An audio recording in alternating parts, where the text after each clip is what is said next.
El dissabte 29 de març del 2025, sota les teulades de fibrociment de la nau que actualment ocupa el Centre d'Esports de Muntanya i que en el seu moment va allotjar a la fàbrica de baietes, la taula del patrimoni de Cerdanyola del Vallès va organitzar un acte conduït per la periodista Montse Frisat. Són moltes les persones mortes a causa de l'amiant a tot el món i moltes més estan en la llista negra d'espera, moltes encara sense saber. Cerdanyola del Vallès ha patit com poques ciutats els estralls de l'amiant, amb epicentre a la fàbrica Uralita. Treballadors, familiars, veïns i veïnes en són víctimes de l'amiant i del seu silenci, assumit masses vegades com un preu inevitable, peatge de classes modestes, gent que anomenen classes subalternes. I com es desamianta aquest silenci? Una manera és amb l'organització dels afectats i afectades, que fan escoltar una veu col·lectiva. La ciutat italiana de Casale en seria un bon exemple. Una altra manera seria la responsabilitat de les administracions, que tenen el deure de no callar per fer costat a la ciutadania, fugir del silenci administratiu. Mantenir viu el record i la lluita de les víctimes, els estralls provocats per l'amiant, no és estigmatitzar la ciutat. Les naus de Uralita com un espai de memòria per a totes les persones afectades per l'amiant. Sempre ha estat el silenci i llavors també per això demanem la declaració i que es servin com a espai de memòria. I també, després de dècades de silenci i d'amagar el problema, seguim esperant la valentia i eficàcia política que no s'ha hagut gestionar, un llegat enmarinat i donar-li solució per tal de garantir a les generacions futures un espai medioambiental i lliure d'asbestos. I per acabar, qui comet una errada, si no la corregeix, comet una errada més gran. I en tants anys, l'errada ja és com un tsunami. Moltes gràcies. D'una altra manera, a l'amiant em va trobar a mi, jo no buscava res, em vaig trobar amb ell. Quan vam començar a parlar d'això, el tòpic que vaig trobar, una resistència tremenda va ser a nivell dels polítics del municipal del poble, que em van cridar l'atenció moltes vegades perquè, segons ells, estava creant un alarmisme social injustificat. Després d'escoltar el doctor Tarrés, poc pràcticament es pot dir de més enllà de l'experiència personal, l'experiència de la gent de carrer, la gent que hem treballat. Posaré una mica en context la meva posició.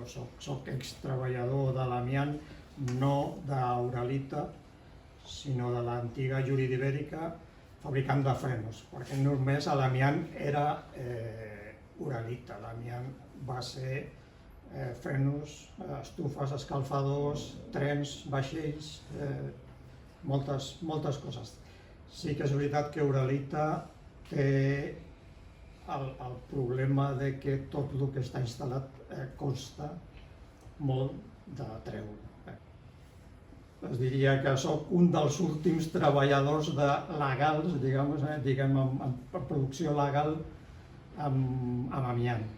La resta de treballadors a partir del 2002 ja són treballadors de desamiantatge, treballadors relacionats amb el reciclatge i eliminar l'amiant. A la jornada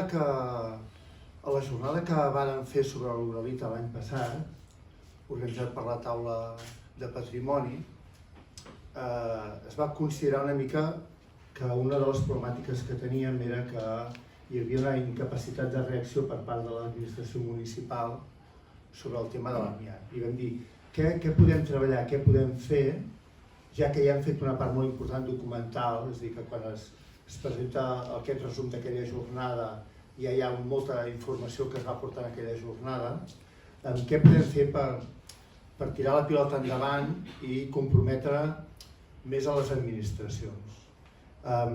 Sí que vàrem considerar que la fàbrica Uralita era, diguem-ne, l'edifici, l'element simbòlic més important del problema de l'amiant a Catalunya i a Espanya.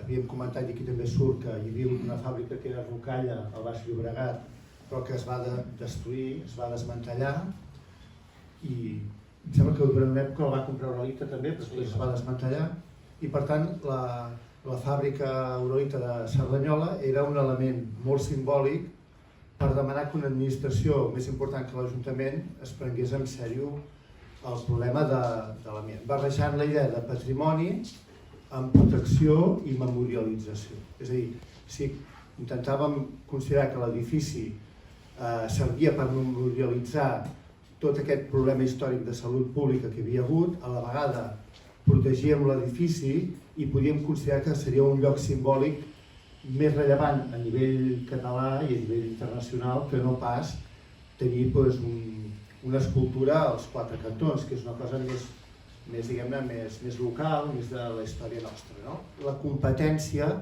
deixa de ser municipal i passa a ser de l'administració de la Generalitat. Per tant, en cert sentit, podíem aconseguir implicar més altres administracions que no fossin només l'Ajuntament en recuperar una mica la memòria històrica de la problemàtica de la uralita. També cal dir que, després ho comentarem, també cal dir que tenim a nivell català, igual que hi ha el Museu Nacional de